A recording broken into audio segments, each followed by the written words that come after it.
film a-t-il révolutionné les votes des Césars? En février 2000, lors de la 25e nuit des Césars, un petit film d'auteur crée la surprise en étant nominé dans 7 catégories. Il s'agit de Vénus Beauté Institut, réalisé par Tony Marshall, et qui relate avec humour et délicatesse le quotidien d'un institut de beauté. Bonjour. Bonjour. Vous pouvez me faire un massage, là, pendant l'heure du déjeuner? Oui, bien sûr, un massage californien. Oh, n'importe. Vous faites les finitions? Mais ce que vous ne saviez pas, c'est que ce film a littéralement révolutionné le système des votes des Césars. Jusqu'alors, les membres du jury voyaient les films en compétition au moment de leur sortie en salle, soit parfois des mois avant la cérémonie. Pas toujours facile dans ces conditions de se souvenir en détail d'un long métrage. Alors Gilles Sandoz, le producteur de Vénus Beauté Institut, va avoir une idée en or. Il va s'inspirer d'un procédé très répandu en Amérique, mais encore inédit en France. Pour rafraîchir la mémoire des votants, ce producteur va leur envoyer des copies du film en cassette quelques jours avant la clôture des votes pour qu'ils puissent le visionner tranquillement chez eux. Et ça marche. La preuve, Vénus Beauté va rafler 4 trophées, et pas des moindres. Le César est attribué à Audrey Tautou dans Vénus Beauté. Merci Tony. Tony Marshall pour Vénus Beauté. Tony Marshall. Vénus Beauté. Gilles, c'est grâce à lui tout ça. Parce que franchement, si on est là, c'est parce qu'il a pris le projet en main. Depuis, tous les producteurs français ont suivi cette démarche. Comme quoi, avec des petites combines, on peut faire des miracles. Voilà, au revoir. Secret numéro 2, pourquoi Frédéric Mitterrand a-t-il refusé un 7 d'or? En 90, lors de la cérémonie des 7 d'or, Frédéric Mitterrand se livrait à un véritable coup d'éclat en refusant net de prendre sa récompense. Je prends ce 7 d'or et puis je le mets là où se trouve le service public.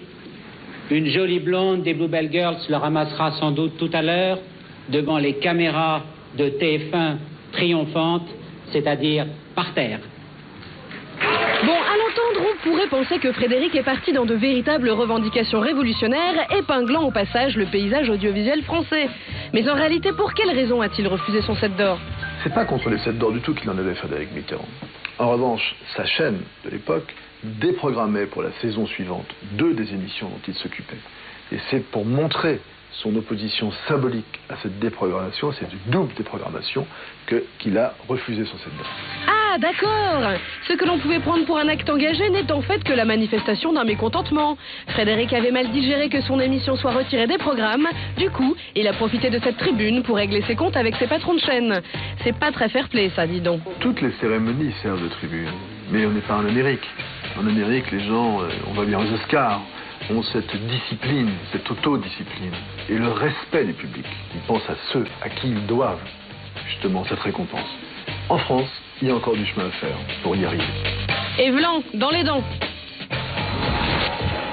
Secret numéro 3, pourquoi Quentin Tarantino a-t-il été hué en recevant sa Palme d'Or au Festival de Cannes? En 1994, lorsque Clint Eastwood, le président du jury, ouvre son enveloppe, toute l'audience retient son souffle. The Palme d'Or goes to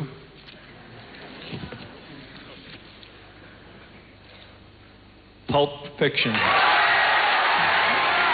Cette année-là, c'est donc Quentin Tarantino qui remporte la Palme d'Or. Or, à cette époque, la France et les USA sont en guéguerre. Notre pays veut à tout prix protéger son exception culturelle contre l'invasion grandissante des superproductions américaines. Tarantino le Yankee pâtit de ce contexte en recevant sa palme pour son film Pulp Fiction. Il se fait huer par une partie de la salle. Et pour se défendre, il a un geste on ne peut plus explicite. Ça se passe sur un fond de querelle entre les 2 pays avec les cinématographies les plus fortes, c'est-à-dire la France et les États-Unis. Donc il y a des gens qui hurlent à la mort quand ils apprennent que c'est pas leur chéri qui est couronné.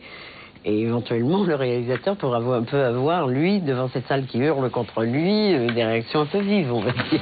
Bon, ok, le geste était déplacé, mais le festival n'est pas rancunier, puisque 10 ans après cet incident, Tarantino a été invité à présider la 57e édition du Festival de Cannes. Tout est bien qui finit bien.